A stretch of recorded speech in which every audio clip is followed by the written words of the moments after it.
Assalamualaikum warahmatullahi wabarakatuh. Halo semuanya, hari ini aku mau mereview film Tenggelamnya Kapal Van der Wijk.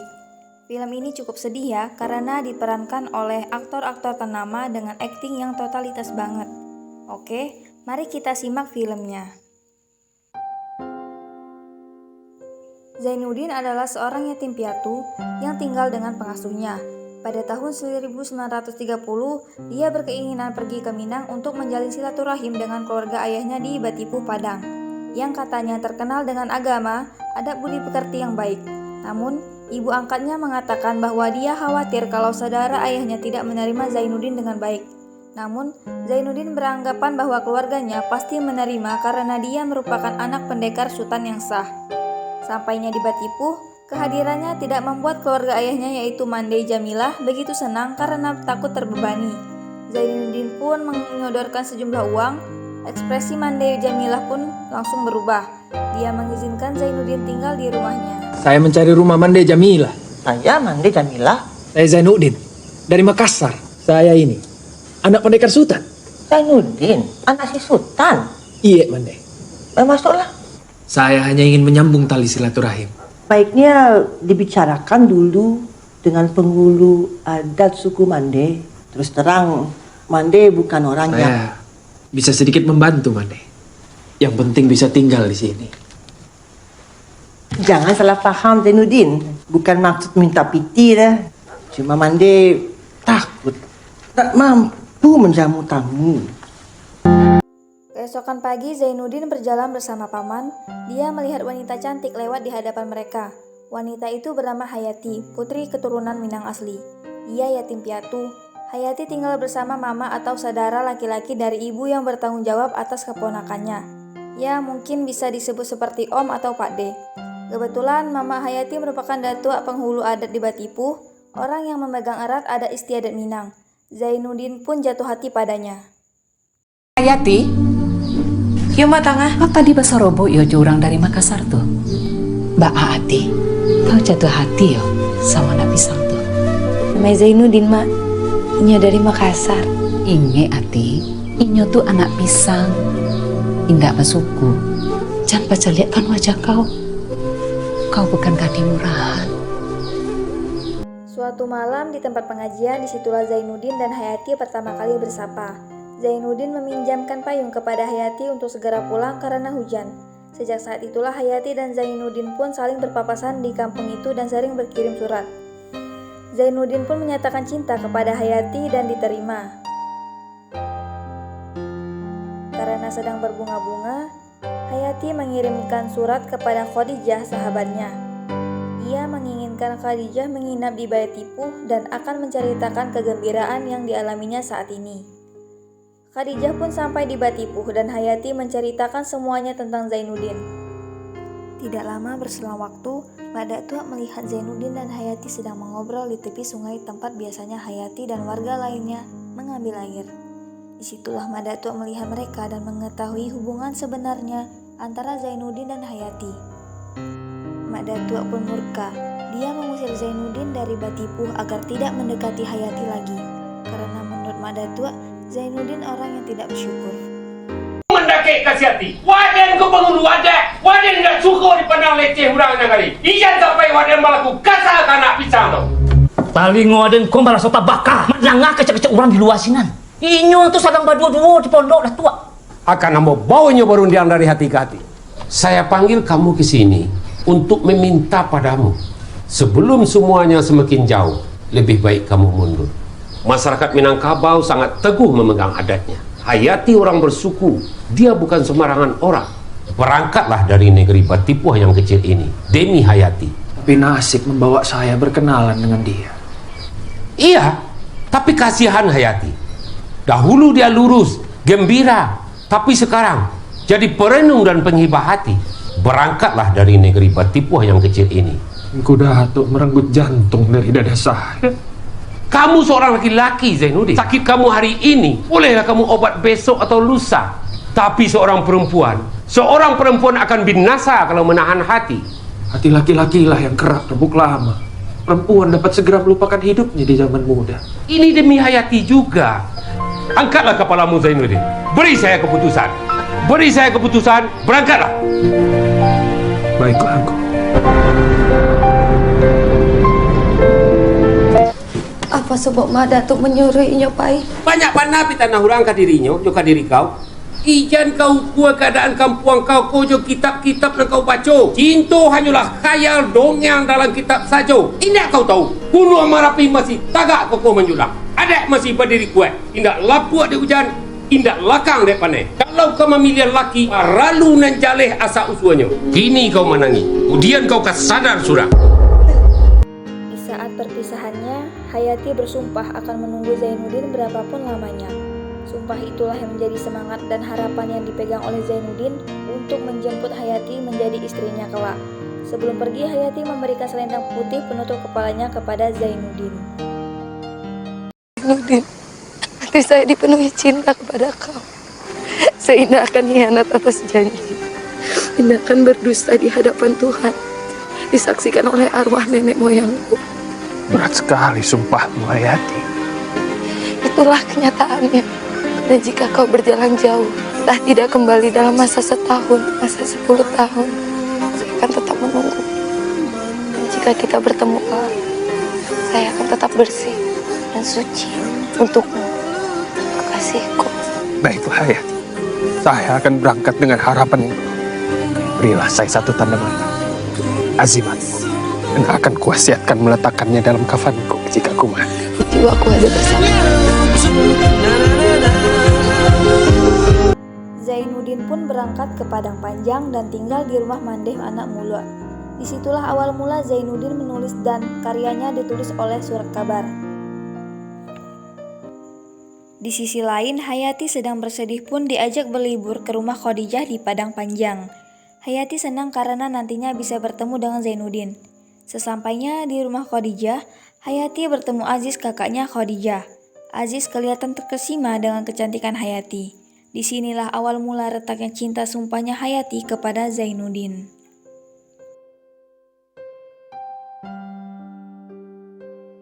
Keesokan harinya, tibalah hari yang ditunggu-tunggu semua orang Padang Panjang.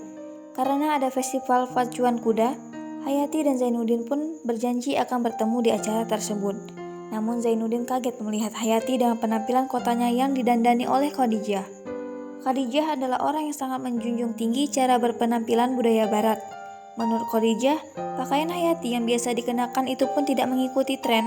Namun, dari sisi lain pun, Khadijah ingin menjodohkan kakaknya dengan Hayati.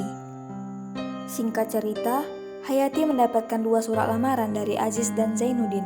Dengan penuh pertimbangan keluarga, akhirnya pihak keluarga memutuskan untuk menerima lamaran dari Aziz yang lebih kaya dan keturunan Minang asli. Padahal kita tahu keluarga Aziz sendiri adalah orang Minang yang mendukung budaya barat, terutama dari segi penampilan, dan kita ketahui juga keluarga Hayati orang Minang yang sangat teguh memegang adat istiadat serta moral suku Minang yang muslim dan muslimah. Dari segi berpakaian pun pasti mereka perhatikan seharusnya.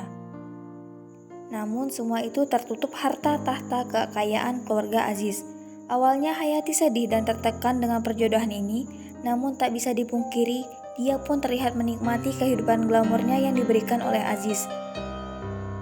Zainuddin yang mengetahui hal itu pun jatuh sakit. Dia seperti orang yang mengigau terus mengingat Hayati. Sudah sembuh saya dari sakitku.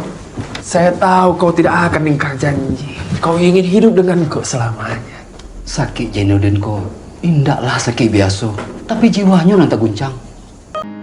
Awalnya Paman Mulo pun meminta Hayati untuk menjenguk Zainuddin, walaupun sekali permintaan itu pun dipenuhi oleh Hayati. Hayati kah itu? Sudah saya siapkan rumah buat tempat tinggal kita. Nanti saya ambil pakaian hitamku, pakaian pengantin. Ini Tuan penghulu kita. Sudah lama menunggu kedatanganmu. Oh, sudah kepunyaan orang lain. Sudah hilang dari tangan saya. Harap saya menyentuh tanganmu. Keluar kau semuanya, pergi kau semuanya. Tinggalkan kau sendiri di sini. Setelahnya, Muluk memberi semangat kepada Zainuddin dan menyarankan Zainuddin untuk menulis cerita hidupnya di dalam sebuah karangan. Zainuddin pun menerima saran itu dan mereka berangkat ke Batavia pada tahun 1932. Di sanalah awal kemasyhuran Zainuddin dimulai. Karyanya banyak dimuat di surat kabar dan diterima baik oleh masyarakat, membuat siapapun yang membacanya menangis melihat kisah sedih yang diceritakan oleh Zainuddin yang berjudul Terusir. Di sisi lain, Hayati sedang menikmati hidup megahnya bersama Aziz. Namun sayang di belakang Hayati, Aziz masih saja dengan karakter lamanya yaitu seorang pemabuk dan penjudi.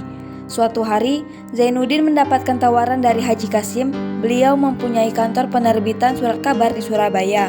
Dia meminta Zainuddin untuk melanjutkan bisnis tersebut dengan keuntungan dibagi dua. Tawaran itu pun diterima. Zainuddin dan Muluk pun berangkat ke Surabaya dan menetap di sana. Di sisi lain, terlihat Hayati kini sedang dirundung pilu. Dia tinggal di rumah yang megah tanpa Aziz hanya pulang setiap 1 minggu sekali. Saat itu teman Hayati membawakannya buku karangan Zainuddin, katanya untuk menghilangkan sepi Hayati. Buku itu pun diterima Hayati tanpa tahu penulis karangan itu adalah Zainuddin, dikarenakan Zainuddin membuat nama samaran di buku itu sebagai Z.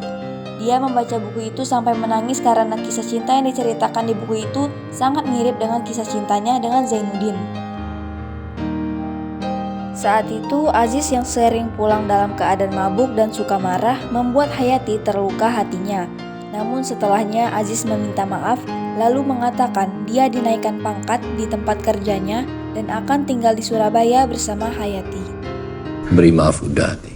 Jangan terlalu sering menyakiti hati dah. Lidah Uda itu tajam, hati-hati sering terluka. Uda diberi kesempatan, dinaikkan pangkat untuk mengurus kantor perwakilan, pindah ke Surabaya. Di lain waktu, Aziz kini mengetahui Hayati sering membaca buku itu. Dia memarahi Hayati karena sepertinya Hayati teringat kembali masa lalunya. Dan Aziz curiga itu memanglah buku karangan Zainuddin. Aku lihat ini terbitan Batavia. Dia merantau ke sana kan? Masih cinta rupanya. Sin beralih kepada Zainuddin yang kini sudah menjadi kaya raya. Dia mampu membeli rumah megah di Surabaya dan ia bergabung di grup anak perantauan Minang di Surabaya. Aziz yang semakin hari semakin menjadi temperamen membuat Hayati melangsa. Hartanya mulai terkuras karena Aziz sibuk dengan judinya. Saya sudah tidak punya uang dah. Perhiasan ini tidak akan pernah sanggup untuk membayar hutang judi Uda. Suatu hari Zainuddin mengadakan pesta dengan tema opera Terusir di rumahnya. Penjamuan kepada seluruh anak rantau Minang yang ada di Surabaya. Mengetahui hal itu, Hayati dan Aziz menghadiri acara pesta. Di tengah pertunjukan opera, Hayati menangis karena cerita yang dimainkan di situ benar seperti kisahnya dengan Zainuddin. Simpanlah ini sebagai azimat. Hati dan jiwaku ada di dalamnya. Selamat jalan-jalan.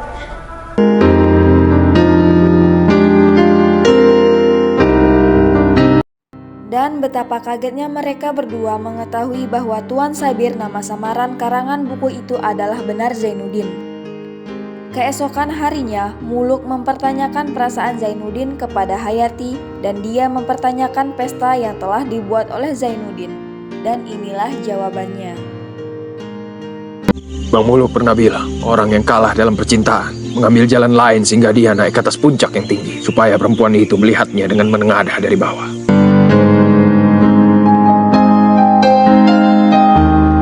Sin beralih kepada Aziz yang kini barang-barangnya disita karena hutang judi dan Hayati baru mengetahui bahwa Aziz telah dipecat dari kantornya. Kini mereka pun jatuh miskin. Aziz dan Hayati menumpang tinggal di rumah Zainuddin meskipun harus menanggung malu. Setelah 1 bulan, Aziz pamit untuk mencari kerja, namun dia meminta kepada Zainuddin untuk Hayati tetap tinggal di rumah itu. Nanti ketika dia mendapat pekerjaan, maka dia akan menjemput Hayati, namun yang terjadi adalah dia pergi tanpa kembali. Aziz bunuh diri dan meninggalkan surat permintaan maafnya kepada Hayati dan melepaskan Hayati untuk Zainuddin. Saya insyaf, Hayati. Kau kuambil dahulunya dengan nikah yang sah menurut agama. Sekarang kau kulepas pula dengan sah menurut agama.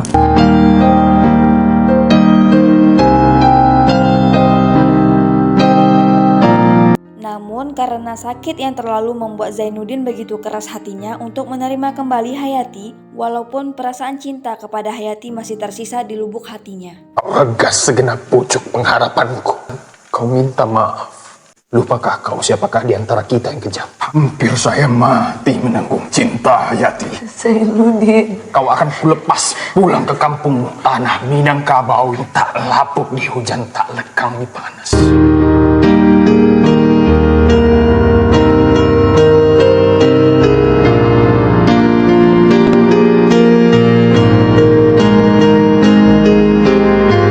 Hayati pun berlayar dengan kapal Vanderwyk. Sebelum berangkat, Hayati mempunyai firasat seakan hari itulah hari terakhirnya di dunia.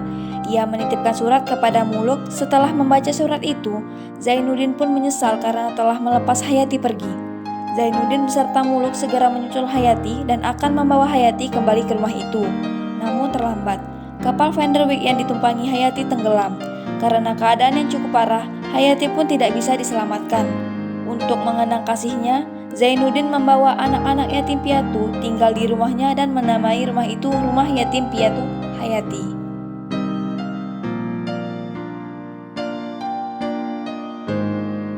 Kau akan sembuh. Sudah, jangan kau bicara lagi. Hidupku hanya buat kau seorang, Hayati. Amanat yang terdapat dalam film Tenggelamnya Kapal Vanderwyk karya Hamka ialah, jika cinta itu tulus dari hati yang sebenarnya, maka cinta itu tidak perlu memaksakan untuk dimiliki. Dalam hidup kita tidak dapat mudah putus asa dan harus selalu memulai tujuan hidup.